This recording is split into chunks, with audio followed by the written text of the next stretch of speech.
Hello, Klaus here, and welcome back to yet another video here at the channel. In today's video, we are going to have a look at this very special box, which I just got very recently.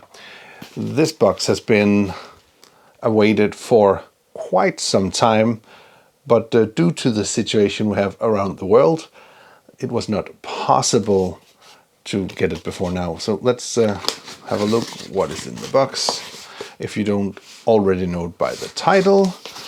So here we have the anamorphic lens from SIRUI, and this is a 50mm anamorphic lens, which is super affordable for filmmakers. If you do not have a lot of money to spare, then you can get this guy for around $700. And I'm going to test it out. I was actually one of the super early adapters to this thing because I did support the Indiegogo campaign they had, and I got this for a pretty good price. So let's open the box and see what's in. And of course I forgot my knife, so now I'll have to do it with my fingers, I think. So let's see if we can do this, or if I have to get a knife.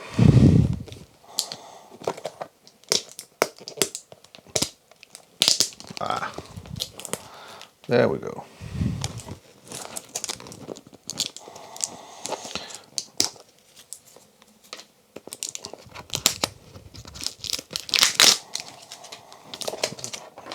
So I'm almost getting there. So here we are.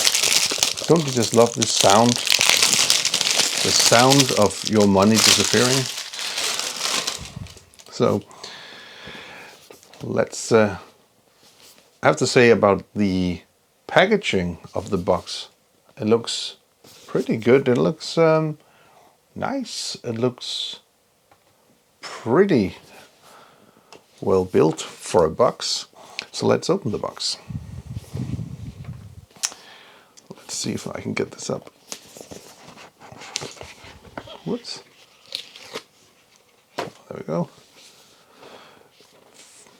Okay, and here we have SIRUI 50mm anamorphic lens accessories.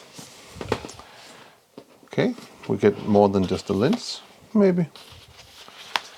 Let's have a look what's inside of this thing. Okay, this is a pouch for the lens. Nice of them to actually give you that, so that's nice. And I think that is around it. A pouch, pretty good, pretty not too bad. So here we have the lens itself in another plastic thing, and of course again I didn't have a knife. Let's see if I can rip this up without a knife. This is really pretty well built. It's really sealed very well. I might have to go and get a knife for this one. One sec and I'll be back. And there we have me back with a knife. So let's get this going. So let's get the lens out here. Okay. And this is, of course, it's pretty heavy. I think it is built on metal, and it has some weight to it. And of course this is a manual lens, so this means that you can not rely on autofocus on this thing, and I am not relying on that anyways. So, and it is built pretty well, and the aperturing feels pretty smooth, as well as the focusing ring.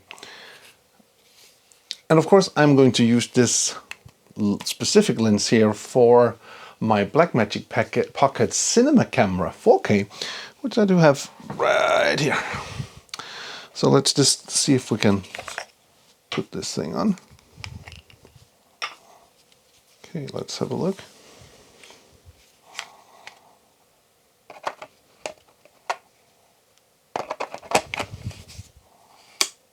Whoa, nice sound.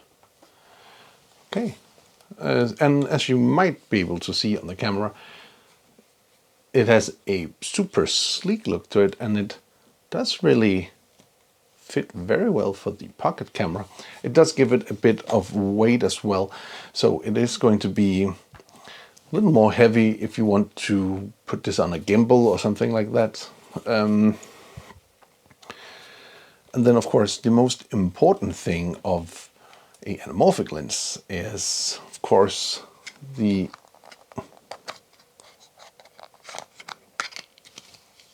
glass itself in the front. And as you see, we have a square formed glass, and that is very normal for an anamorphic lens. And I don't really want to go into a long history about anamorphic, but just like in basic, the anamorphic lens were used in around one of the world wars in tanks. So the tank operators could see a wider field of view, and this was later up into the 50s adapted into cinema because of the competition of television and because the film industry wanted to look different than television. So that's why we have the anamorphic lens. Okay, so I am really looking forward to trying this out. It is going to make my image look very stretched, but then in post I can make it look a lot better. Wow.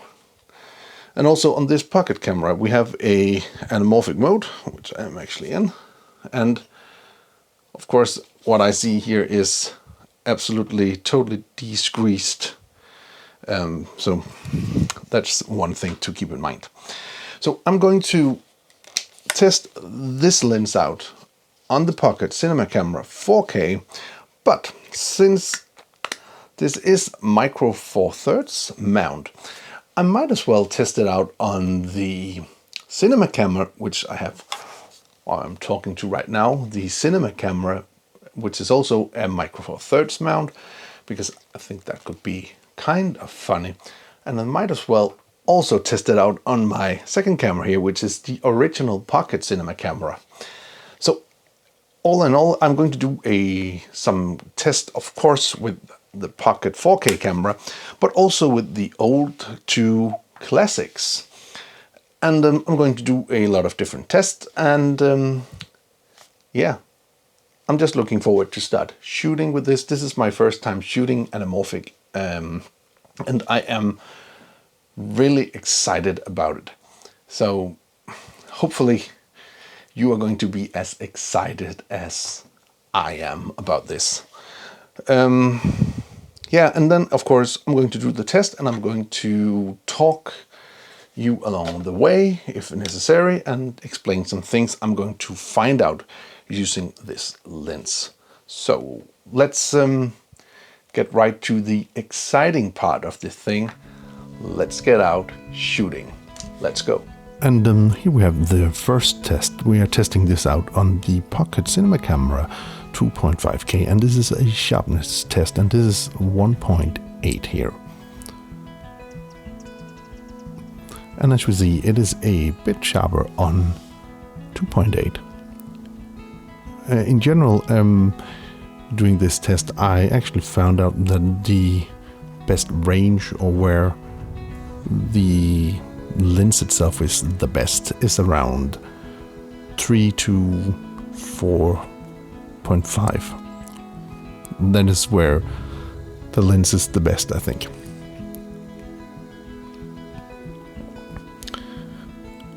And here we have 5.6 and 8. And if you go back in the video and you see the first, and then you see f.8, you'll see that it's quite sharp. And here we have a little test I did doing handheld with this lens.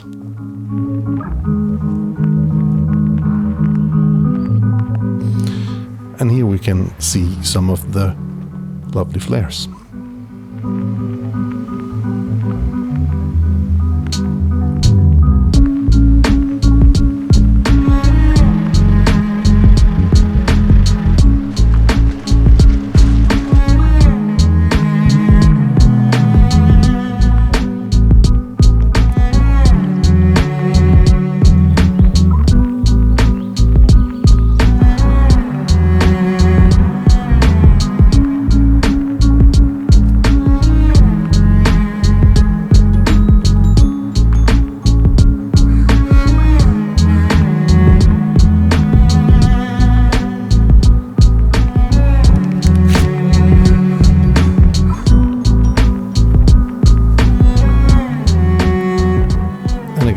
Testing some of the flares out, and also we are going to test out some of the bokeh, as you see in the back here on this shot.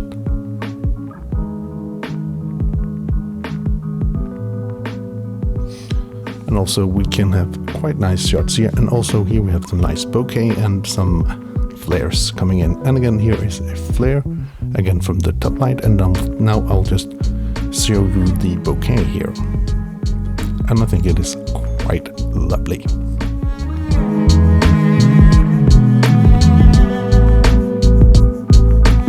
And here on the classic Pocket Cinema Camera, we have a flare test yet again, and it's pretty darn lovely.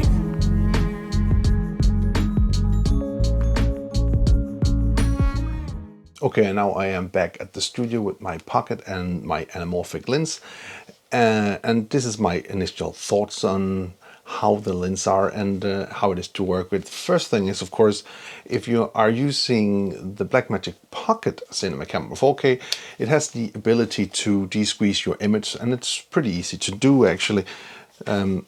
Let's go here into the menu here, and if we in the menu go to our monitor settings and push both and go to the last page of the setting, we can then turn on or off our anamorphic de-squeeze 1.33, which is pretty darn handy and makes things a lot easier when working with this combination of lens and camera. Another thing you want to do is, of course, how are you going to work with anamorphic footage in post? And I'll just walk you through that very quickly. I'm using DaVinci Resolve, so in that case, let's have a look at how we are doing this in DaVinci Resolve. Okay, and here in DaVinci Resolve, I'll show you how to de-squeeze your footage. So here we are, and if you right click and we just go into the clip attributes, that's one way, or we can do it at the clip itself. Right click and go to clip attributes and then change it from square until 1.3 anamorphic and just push. Okay, and that's basically it, and it's now de-squeezed. So I hope that helped you out and you now know how to work with anamorphic footage inside of your editor. So this is my initial thought on this lens, and not necessarily the combination of these two things, but they are pretty great together. So the only drawback I actually have with the lens is the focus distance. So it is pretty hard if you want to do a close-up to something to actually do that, because you really can't, because the minimum focus distance is 85 centimeters, and that is actually pretty far when you are doing run and gun stuff. The second thing about the lens, which is not a bad thing actually, it is the weight of the lens. It is actually a pretty heavy lens compared to, for instance, the pocket camera here. So it becomes a little more heavy, but then again, it is not a bad thing, because it's going to give you some weight when you're doing handheld. And of course, on a lens like this, where you have no stabilization built into the lens, and it's manual, you kind of need that weight to have something to work upon. So in that case, that's actually a good thing. What I would love SIRUI to do for this particular lenses or these lenses is to make more options. The 50mm, it's great, and it is super helpful, and it is a great lens, but I would just love to have something a bit wider. I would love to see something like a 35mm lens and a 12mm or a 16mm, which is actually what I'm shooting on the classic pocket cinema camera here. That is a 16mm lens, and I think that would be just lovely as an anamorphic flavor. Anyway, if you want to begin to shoot anamorphic, I can't imagine a cheaper solution than this anamorphic lens. And it is actually a high value for your money. It will give you the anamorphic look because it's really an anamorphic lens. So it is nice to shoot with, and I can actually imagine me shooting small projects only using this actually. So hopefully this video will help you out in learning more about this lens. And that was just a quick look at this beautiful Micro Four Thirds anamorphic lens from SIRUI. There are other mounts. Of course, there is a E mount for Sony and a mount for Fuji. I think that is a X mount. And also the rumors are telling me that we might see a EF version of this thing as well. So to the guys at SIRUI, thank you for making a great anamorphic lens. Hopefully you will make some more in the series coming out very soon.